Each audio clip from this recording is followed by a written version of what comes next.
इसके समान प्रकार का। ये एक, मुझे लगता है कि मेरे अंदर कोई गुप्त तंत्र नहीं है।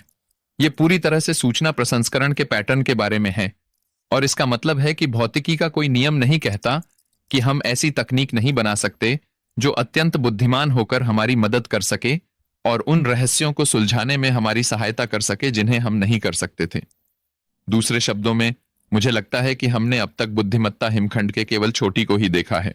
हाँ, तो परसेप्ट्रोनियम। हाँ, आपने ये अद्भुत शब्द बनाया। ये पदार्थ की एक काल्पनिक अवस्था है।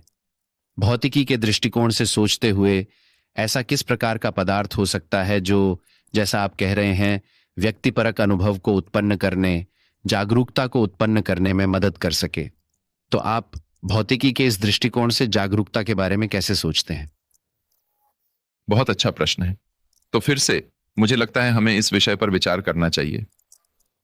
कई लोग जो इस मुद्दे के विशेषज्ञ नहीं हैं ने इस पर प्रगति करने की हमारी क्षमता को गलत तरीके से कम आंका है, अपने आप को यह मनाने के द्वारा कि यह निराशाजनक है क्योंकि किसी तरह हम कुछ मिस कर रहे हैं। जो प्रकार की सामग्री हमें इस शोध के लिए चाहिए, शायद कोई नया चेतनाकर्ण या जो कुछ भी अन्य प्रकार का हो, मुझे लगता है कि हम कुछ भी नहीं मिस कर रहे हैं।